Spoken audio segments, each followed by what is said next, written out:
इनके जो चैनल हैं ये भी नफरत फैलाने का काम करते हैं। 24 घंटा हिंदू मुस्लिम हिंदू मुस्लिम हिंदू मुस्लिम हिंदू मुस्लिम हिंदू मुस्लिम। नमस्कार दोस्तों, मैं हूं आपका पंकज। अभी आपने सुना राहुल गांधी को 24 दिसंबर 2022 लाल किले के सामने से ललकारते हुए मीडिया पर सवाल उठाते हुए। पर इस पर हम बात थोड़ा बाद में करेंगे। पहले आपको ले चलते हैं यादों की वादियों में, एक गाना सुनाते हैं। इसको सुनकर अगर आपकी उम्र 50 साल से ऊपर होगी तो आपको अपनी जवानी याद आ जाएगी। अगर आप जवान होंगे 25 से 30 साल की उम्र के तो आपको अपना बचपन याद आ जाएगा। और अगर कहीं आप अभी बच्चे हैं और इस वीडियो को देख रहे हैं तो इस गाने को सुनने के बाद आपको यकीन नहीं होगा कि ये आपके ही भारत देश में दूरदर्शन से प्रचारित किया जा रहा एक गाना है। आइए सुनते हैं। सुन सुन सुन मेरी नन्ही सुन, सुन सुन सुन मेरी मुन्नी सुन, प्यार की गंगा बहे देश में एका रहे। खत्म काली रात हो, रोशनी की बात हो, दोस्ती की बात हो, जिंदगी की बात हो, बात हो इंसान की, बात हिंदुस्तान की। सारा भारत ये कहे प्यार की गंगा बहे, प्यार की गंगा बहे देश में एका रहे। वाकई ये याद करके हैरानी होती है कि कभी इस देश का जो सरकारी मीडिया था दूरदर्शन, वो इस तरह से भाईचारे और प्यार के गीत लोगों के घरों तक पहुंचाने में जुटा रहता था। जो निजी क्षेत्र का मीडिया था वो भी जो नफरती विचार हैं उनके खिलाफ खड़ा रहता था और ये एक बहुत स्वाभाविक बात मानी जाती थी। और आज का हाल ये कि जो जितना ज्यादा सांप्रदायिक जहर उगले, चीखे, जितना ज्यादा नफरती बोल बोले, वो बड़ा एंकर है, टीवी का बड़ा पत्रकार है। आखिर ऐसा हुआ क्यों? क्यों ये चाहते हैं सारे टीवी चैनल्स की इस देश में भाईचारा पूरी तरह खत्म हो जाए, लोग धर्म के आधार पर एक दूसरे से नफरत करें, इतनी दूरियां बन जाएं कि सिर्फ नाम सुनते ही घृणा पैदा हो जाए? आखिर क्यों चाहते हैं वो? क्यों चाहते हैं उनके मालिक लोग, चैनलों के मालिक लोग, कि ऐसे ही लोग उनके चैनलों के प्रतिनिधि बने, एंकर बने, जो खुलेआम नफरत फैलाते हो, जो नफरती बोल बोलने में माहिर हो, वो उनके चैनलों में आए? क्यों? इसका जवाब भी राहुल गांधी ने अपने उस भाषण में दिया है। आइए सुनते हैं। मैंने मीडिया के बारे में कहा कि हमारे दोस्त हैं मगर हमारी बात टीवी पे कभी नहीं दिखाते हैं। वो तो तब भी ठीक है, मगर ये एक और काम करते हैं। इनके जो चैनल हैं ये भी नफरत फैलाने का काम करते हैं। 24 घंटा हिंदू मुस्लिम हिंदू मुस्लिम हिंदू मुस्लिम हिंदू मुस्लिम हिंदू मुस्लिम। ये सच्चाई नहीं है भाइयों बहनों। मैं चला हूं कन्याकुमारी से यहां तक, ये सच्चाई नहीं है। देश एक है। इन सड़कों पे लाखों लोगों से मिला हूं, सारे के सारे एक दूसरे से मोहब्बत करते हैं, प्यार करते हैं, गले लगते हैं। देखिए मेरे सामने ये जैन मंदिर है, गुरुद्वारा है, मंदिर है, मस्जिद है, ये है हिंदुस्तान। तो सवाल उठता है ये क्यों हो रहा है? जब कोई आपका जेब काटता है तो वो क्या करता है? सबसे पहले उसे क्या करना पड़ता है? पहले वो आपके ध्यान को इधर करता है, आपके ध्यान को लेकर उधर ले जाता है। 24 घंटा हिंदू मुस्लिम हिंदू मुस्लिम हिंदू मुस्लिम। और फिर जो भी आपका पैसा है, किसानों का, मजदूरों का, आपके एयरपोर्ट, आपके पोर्ट, आपकी सड़कें, सीधा किसके जेब में? इनके मालिक के जेब में। इनको कौन चलाते हैं? नाम बताओ। देखो सब जानते हैं ये नरेंद्र मोदी जी की सरकार नहीं है, ये अंबानी अदानी की सरकार है। यानी ये एक चाल है लूट खसोट की। सारे चैनल जिन बड़े बड़े पूंजीपतियों के हैं वो चाहते हैं कि आपका ध्यान भटका रहे, जिसे राहुल गांधी ने जेबकतरों वाले मुहावरे से हमें समझाया। रात दिन दंगाई माहौल देश में बना रहे ताकि वो सरकारी संपत्ति की लूट को अबाध तरीके से जारी रख सके, जाहिर है सत्ता के संरक्षण में। लेकिन शायद इसकी ज्यादा बड़ी कीमत देश को देनी पड़ सकती है अगर आप इतिहास से सबक नहीं लेते हैं तो, जैसा कि रवांडा में हुआ। जी हां, आज इस वीडियो को बनाने का मकसद ही है कि आपको उस रवांडा की कहानी सुनाएं जिसने उस देश को बर्बाद कर दिया, क्योंकि उस देश का मीडिया नफरत फैलाने के एजेंडे में रात दिन जुटा था। लाखों लोगों की जान गई उससे। आप यकीन नहीं करेंगे, लेकिन यह कहानी कुछ इतनी ही दर्दनाक है। सांप्रदायिक इरादों के लिए अगर मीडिया का इस्तेमाल किया जाए तो देश पर कितना भारी पड़ सकता है, इसकी मिसाल है रवांडा। रवांडा यानी एक अफ्रीकी देश, तंजानिया और युगांडा के बगल में एक लगभग लैंडलॉक जैसी स्थिति है इस देश की। वहां पर तुत्सी कबीला कभी शासन करता था जो अल्पसंख्यक है, और जो दूसरा हुतू कबीला है वो बहुसंख्यक है, लगभग 85% है। उसके बीच 90 दशक में, बीती सदी के 90 दशक में एक प्रचार शुरू हुआ तुत्सी जनों के खिलाफ, तुत्सी कबीले के खिलाफ। और वहां का एक बहुत अमीर शख्स था फेलिक्स कबूगा। उसने एक रेडियो शुरू किया, रेडियो रवांडा, और उसमें खूब पैसा लगाया। और उस रेडियो के जरिए तुत्सी कबीले के लोगों के खिलाफ तरह तरह के दुष्प्रचार फैलाए गए। उन्हें तिलचट्टा कहा गया, जिन्हें मारना जरूरी है। यह कुछ वैसा ही प्रचार था जैसे हिटलर के जमाने में कभी जर्मनों के बीच यहूदियों के खिलाफ हुआ था, और नतीजा भी वही हुआ। जब लगातार रेडियो पर या मीडिया के दूसरे क्षेत्रों से भी इस तरह की बात फैलाई जाती रही और यह कहा जाता रहा कि हुतू कबीले का हित इसी में है कि तुत्सी लोग नजर ना आए, उन्हें खत्म कर दिया जाए, नतीजा यह हुआ कि वहां पर 1994 में एक नरसंहार शुरू हो गया।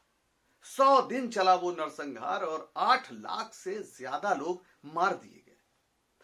हुतू लोगों का दिमागी संतुलन इस तरह बिगड़ गया था कि बहुतों ने, जिन्होंने शादी तुत्सी कबीले में की थी, अपनी पत्नी को मार डाला, अपने दोस्तों को मार डाला, अपने पड़ोसियों को मार डाला, क्योंकि उनके मन में यह भर दिया गया था कि ये उनके दुश्मन हैं। और ये काम कर रहा था एक रेडियो जिसपे पैसा लगा था वहां के एक बेहद अमीर शख्स का, कबूगा, जिसे सत्ता का संरक्षण हासिल था। हालत यह हुई कि फिर युगांडा की सेना वहां गई और वो नरसंहार का दौर थमा, हालात बदले, अंतर्राष्ट्रीय स्तर का उसमें हस्तक्षेप हुआ और फिर चीजें पटरी पर आई, लेकिन एक देश बर्बाद हो गया। दोस्तों, आज रवांडा के लोग उस नरसंहार को महाशोक की तरह याद करते हैं, मानते हैं कि बहुत बड़ी गलती हो गई। उस समय के कई पत्रकारों को जो अंतर्राष्ट्रीय ट्रिब्यूनल है उसने सजा सुनाई है, और जो कबूगा महाशय थे 26 साल तक फरार रहने के बाद मई 2020 में गिरफ्तार कर लिए गए हैं। 90 साल की उम्र है और उन्हें सजा का इंतजार है। जाहिर है हम में से कोई नहीं चाहेगा कि भारत की तुलना रवांडा से की जाए, लेकिन भारतीय मीडिया का जो मिजाज है, जो अंदाज है, उसने तमाम अंतर्राष्ट्रीय संस्थाओं को मजबूर किया है कि वे भारत की तुलना रवांडा से करें या रवांडा की याद दिलाएं और हमें सचेत करें कि भारत को इस दिशा में नहीं जाना चाहिए। और इससे भी बड़ी अफसोस की बात तो यह है कि नरसंहारों की स्थिति पर नजर रखने वाली जो अंतर्राष्ट्रीय संस्था है, जेनोसाइड वॉच, उसने कहा है कि जो जेनोसाइड यानी जनसंहारों के 10 चरण होते हैं, भारत में उसके कई चरण बीत चुके हैं, यानी वो उन्हें पार कर चुका है। और अगर स्थिति यही रही तो आने वाले दिनों में कुछ भी हो सकता है। आखिर रवांडा में क्या हुआ था? सत्ता के संरक्षण में एक पूंजीपति ने मीडिया में पैसा लगाया और नफरत भड़काई। भारत के चैनल भी तो यही कर रहे हैं। उसमें भी इस देश के ऐसे उद्योगपतियों का, ऐसे पूंजीपतियों का पैसा लगा है और या लग रहा है। वो नए नए चैनल खरीदते जा रहे हैं। आप इशारा समझ गए होंगे। जो रात दिन इस देश में नफरत फैलाने में जुटे, तो विश्व तो चिंतित होगा ही। और देश के हालात भी ऐसे ही हैं कि आप चैनल खोलें, उसमें तमाम खिड़कियां बनी रहेंगी, एक जगह एक भगवा पहने हुए कोई संत महोदय होंगे, मौलाना साहब होंगे लंबी दाढ़ी वाले, कुछ घोषित सांप्रदायिक संगठनों के प्रतिनिधि होंगे, कभी कभी कुछ पार्टियों के प्रवक्ता भी होंगे और खुद एंकर महोदय होंगे। सब मिलकर एक जहरीला वातावरण बनाएंगे। अगर आप टीवी देख रहे हैं तो आपका ब्लड प्रेशर बढ़ेगा और आपको लगेगा बस इस देश में दंगा अब हुआ कि तब। मीडिया के जरिए सांप्रदायिक उन्माद फैलाने का यह खुला खेल फर्रुखाबादी है जो देश में चल रहा है। हालत यह है कि किसी मीडिया चैनल का एंकर अगर ज्यादा बेहतर तरीके से नफरती विचार को प्रकट कर सकता है, बोल सकता है, तो दूसरे चैनल वाले ज्यादा पैसा देकर उसे अपने यहां बुला लेते हैं ताकि सांप्रदायिकता का दंगल और बेहतर तरीके से चलता रहे। सरकार चुप है जबकि सुप्रीम कोर्ट चिंतित हो उठा है। उसने हाल ही में सितंबर में हेट स्पीच पर सुनवाई करते हुए एक जो याचिका है उस पर सुनवाई करते हुए सीधे कहा कि हमारे देश के जो चैनल हैं वो दरअसल नफरत फैलाने के सबसे बड़े मंच बन चुके हैं। सुप्रीम कोर्ट ने एंकरों की भूमिका पर भी सवाल उठाया और कहा सीधे कि एंकर की जिम्मेदारी है कि जब इस तरह का माहौल बने और इस तरह की मोड़ ले बहस जिससे देश में सांप्रदायिक तनाव बढ़ सकता है, तो उसकी यह जिम्मेदारी है कि वो उसे रोके। लेकिन यहां ऐसा कुछ नहीं हो रहा। आखिर करेगा कौन?